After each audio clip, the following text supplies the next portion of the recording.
세상에서 우리가 흔히 경험하는 것은 약속이 지켜지지 않는다는 겁니다. 자, 오늘 우리는 하나님의 언약을 바라보면서 우리가 가져야 될 매우 중요한 태도는 하나님의 언약은 그렇지 않다는 겁니다. 인간의 약속과는 전혀 다른 약속을 성경은 우리에게 말씀합니다. 홍수는 끝이 났지만 노아는 죄에 대하여 진노하시는 하나님을 확실히 경험했습니다. 하나님의 심판은 혹독하고 강력했습니다. 그리고 하나님의 죄에 대한 징벌은 철저했다는 것. 아마 두려움 속에 있는 노아의 마음을 하나님이 모르지 않으셨을 것입니다. 그래서 하나님은 노아에게 언약을 주십니다. 무지개 형상을 보십시오. 활이 있으면 그 시위의 방향이 어디를 향하고 있습니까? 하늘을 향하고 있는 것. 사실은 그 말은 그 진노가 땅을 향하여 있지 않다는 것. 더 이상 하나님이 세상을 물로 심판하지 않겠다라는 의미의 상징을 레인보우로 보여주십니다. 여러분, 세상에 어떤 이론도 어떤 위대한 사람들의 기가 막힌 언어도 세월이 흐르면 다 사라져요. 사랑하는 성도들, 우리가 붙들어야 하는 것은 영원한 것입니다. 우리의 눈에 보이는 어떤 것도 영원한 것이 없습니다. 영원한 것은 오직 하나님과 하나님이 하신 말씀, 약속밖에 없다는 겁니다. 왜 무지개 언약을 우리가 살펴보고 있습니까? 노아에게만 유효한 것이 아니라 오고 오는 세대의 역사의 마지막까지 이 약속이 유효하기 때문에.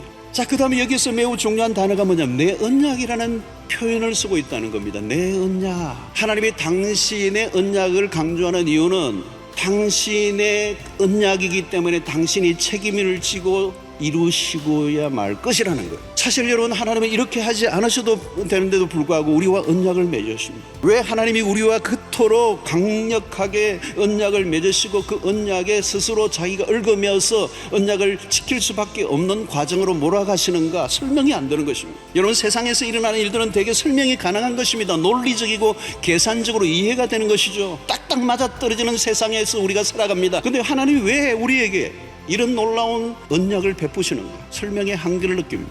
여러분, 십자가의 사랑을 논리로 따지면 답이 나올까요? 과학으로 증명이 될까요? 사랑의 크기를 무엇으로 잴 수 있을까요? 하나님의 언약 안에는 인간에 대한 설명할 수 없는 거대한 사랑과 자비하심이 숨어 있습니다. 하나님은 언약을 맺으실 때 이미 인간의 허약함을 잘 알고 계셨습니다. 여러분, 우리가 무엇을 간과합니까? 인간의 죄성입니다. 인간의 잠복해 있는 죄성은 시대가 간다고 덜 약해지는 게 아닙니다. 인간은 언제나 변질돼요. 언제나 실수를 반복합니다. 그럼에도 불구하고 하나님이 언약을 맺으신 이유는 무엇입니까? 타락한 세상에 대한 구원의 계획을 포기하지 않으시고 인내하시며 펼쳐가시는 하나님이십니다. 그러므로 우리는 언약을 기억해야 합니다. 한 번 기억하고 끝나는 것이 아니라 반복적으로 기억해야 합니다. 우리의 삶은 오직 하나입니다. 하나님의 언약이에요. 신자는 하나님의 말씀의 귀를 기울여요. 여러분, 우리는 마지막 라스트 해피 엔딩을 이미 붙잡고 있는 거예요. 우리는 승리할 것입니다. 그리스도 때문에. 놓치지 말아야 될 것은 이 하나님의 말씀. 이 하나님의 말씀은 이미 약속을 하셨고 약속이 이루어졌고 이루어져 가고 마지막 남아있는 약속이 있는 이 성경을 붙잡을 수 있게 되기를 바랍니다. 이 약속은 우리의 삶의 결론을 얘기하는 것이고 하나님의 백성의 결론은 결코 망하지 않을 것이고 영원한 구원의 길로 이끌어 주실 것이라는 거예요.